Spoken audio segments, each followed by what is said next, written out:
Hello అండి, నేను మీ Divya. Welcome back to my channel. ఈరోజు నేను మష్రూమ్ మసాలా గ్రేవీ కర్రీ చూపించబోతున్నా. ఇది రోటీ, బటర్ నాన్ ఇంకా రైస్ మీదకి చాలా చాలా టేస్టీగా ఉంటుంది.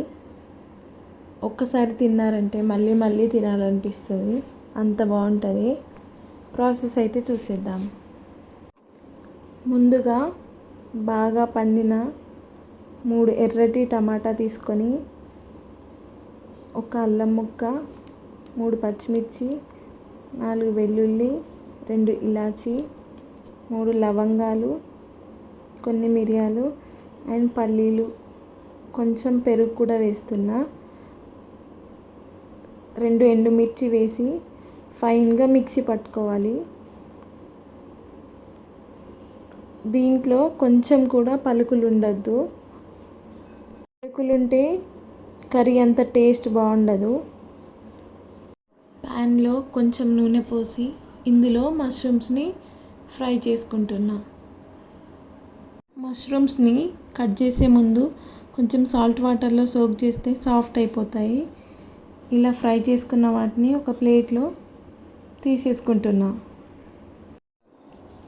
ఈ మష్రూమ్స్ని మరీ ఎర్రగా ఫ్రై చేయొద్దు, ఎందుకంటే కర్రీ అయ్యే వరకు చాలా థిన్గా అయిపోతాయి కాబట్టి.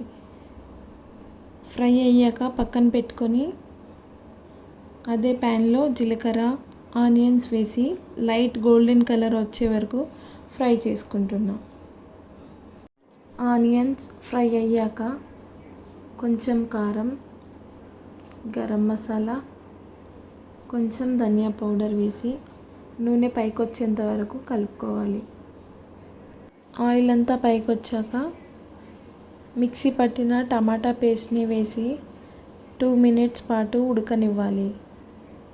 టమాటాలో ఉన్న పచ్చి వాసన అంతా పోయే వరకు ఇలా కలుపుతూ ఉండాలన్నమాట. కలిపాక 1.5 గ్లాస్ వాటర్ పోసుకుంటున్నా. బాగా కలిపి టేస్ట్కి సరిపడా సాల్ట్ వేసి 10 మినిట్స్ పాటు హై ఫ్లేమ్లో కుక్ అవ్వనివ్వాలి.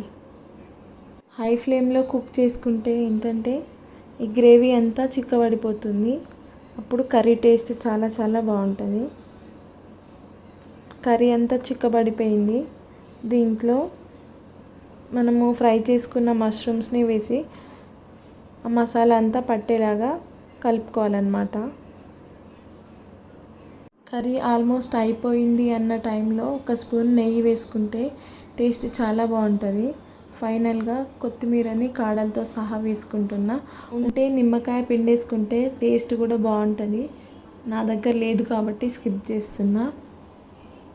ఈ mushroom gravy curry butter naans పైనకి, రైస్ పైనకి, చపాతీ ఇంకా రోటీస్ పైనకి చాలా చాలా టేస్టీగా ఉంటుంది. ఒక్కసారి మీరు కూడా ట్రై చేయండి.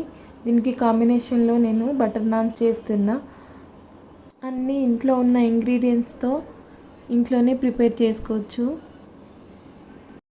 నాన్స్ చేసుకుందామని చెప్పి నేను పిండి కలిపేసుకుంటున్నా అన్నమాట. మైదా పిండి తీసుకుంటున్నా. మైదా పిండి వల్ల ఏంటంటే మనం బెస్ట్ నాన్స్ని ఎంజాయ్ చేయొచ్చు. ఇందులో కొంచెం సాల్ట్, షుగరు, సోడా, అలానే కొంచెం ఒక స్పూన్ పెరుగు కూడా వేసి నీట్గా కలుపుకోవాలి. వాటర్ ఇప్పుడే పోయట్లేదు. ఆ పెరుగుతోనే ఈ పిండి అంతా కలిసేలా పెరుగుతోనే మిక్స్ చేసుకుంటున్నాను అన్నమాట.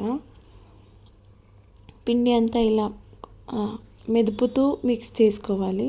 తర్వాత కొంచెం కొంచెంగా వాటర్ పోసుకొని మిక్స్ చేసుకోవాలన్నమాట. వీడియోలో చూపిస్తున్నట్టు నీట్గా కలుపుకోవాలి. మనము పిండి ఎంత నీట్గా కలుపుకుంటే అంత సాఫ్ట్గా వస్తాయి నాన్స్. ఇది ఆరిపోకుండా కొంచెం ఆయిల్ పోసుకుంటున్నా. ఆయిల్ పోసుకొని నీట్గా మిక్స్ చేసుకోవాలన్నమాట. చిన్న చిన్న ముద్దల్లాగా చేసుకొని పక్కన పెట్టుకోవాలి. ఇవి ఆరిపోకుండా ఒక వెట్ క్లాత్ని కవర్ చేసుకొని 1 అవర్ పాటు పక్కన పెట్టుకోవాలి. తర్వాత నేను ఇందులో బటర్ నాన్స్ చేస్తున్నా కాబట్టి బటర్ని మెల్ట్ చేసుకుందామని చెప్పి ఒక బౌల్లో బటర్ తీసుకుంటున్నా. 1 అవర్ తర్వాత పిండి అంతా మంచిగా పొంగిపోయింది. ఒక్కొక్క బాల్స్ని తీసుకొని వీడియోలో చూపిస్తున్న విధంగా రౌండ్గా తిప్పుతూ ప్రెస్ చేసుకోవాలి. ఇలా ప్రెస్ చేసుకోవడం వల్ల చపాతీ పెద్దగా అవుతుంది. ఒక చేతి మీద నుండి ఇంకో చేతి మీదకి ట్రాన్స్ఫర్ చేస్తూ ఇలా లాగుతూ ఉండాలన్నమాట. కోలాతో కూడా చేసుకోవచ్చు, అది కూడా నెక్స్ట్ చూపిస్తా.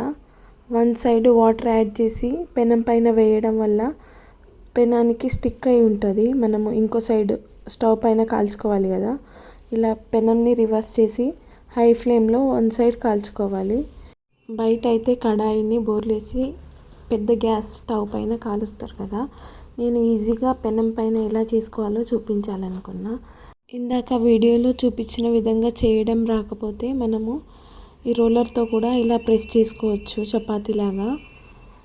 దీనికి వన్ సైడ్ వాటర్ యాడ్ చేసి సేమ్ ఇందాక చూపించినట్టుగా కాల్చుకోవాలన్నమాట. పర్ఫెక్ట్ నాన్స్ వస్తాయి.